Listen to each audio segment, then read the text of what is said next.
Hello, this is Jesse Coffee. It's time for me to announce my pick for the Dog of the Week, where I select the worst thing I saw on the internet for the entire week that ended. My contribution this week comes from a woman named Natalie Jean Beisner, who claims to have been working as an actress since the 1990s. But neither you nor I have ever heard of her, and she's also appeared in a series of films that neither you nor I have ever heard of either. Indeed, I can only find 13 films she appeared in on her IMDb page, most of which are from the 2010s, and none of which are of any note.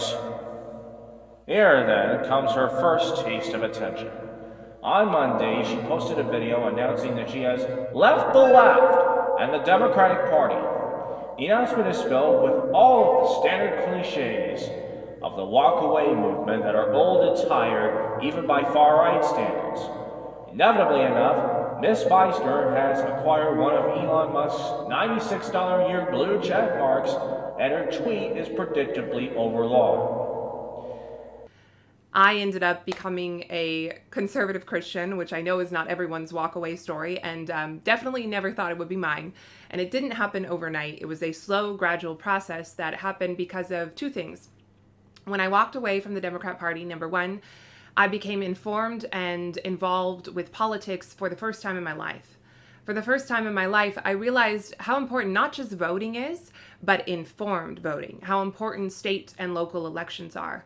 I was painfully aware of the fact that my fellow Americans in other parts of the country were leading semi-normal lives despite this global crisis because of the people that they had elected as mayors and especially governors, etc. And I wanted to make sure this never happened to people like me again, so I wanted to be informed about all the things I had been ignorant about.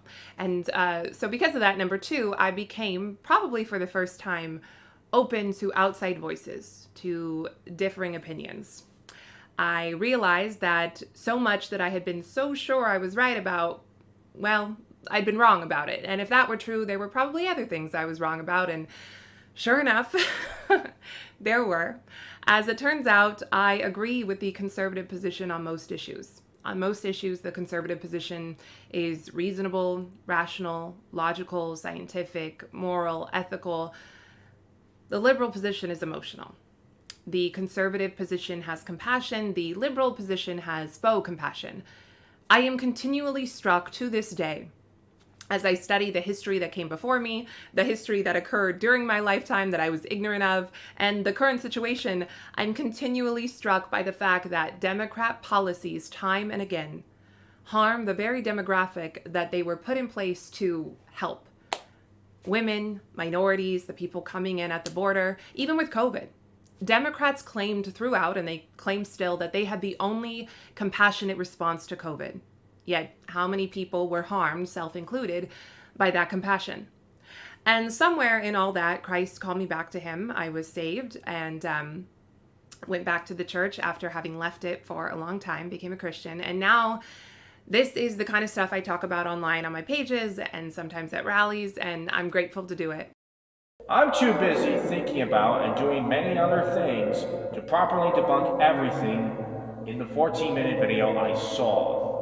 So I'll end this video with a warning. If you watch Natalie Beisner's entire 14-minute ramble about why she quit the Democratic Party and the left and Hollywood, you will hear nothing about the left, the Democratic Party, COVID-19 restrictions, the Black Lives Matter protests, white privilege, and liberals that you have yet to hear from the far right, and that people like me haven't already debunked too many times to do again. But hey, at least now you have some attention, Miss Beisner. Are you satisfied? I'm Jesse Coffee.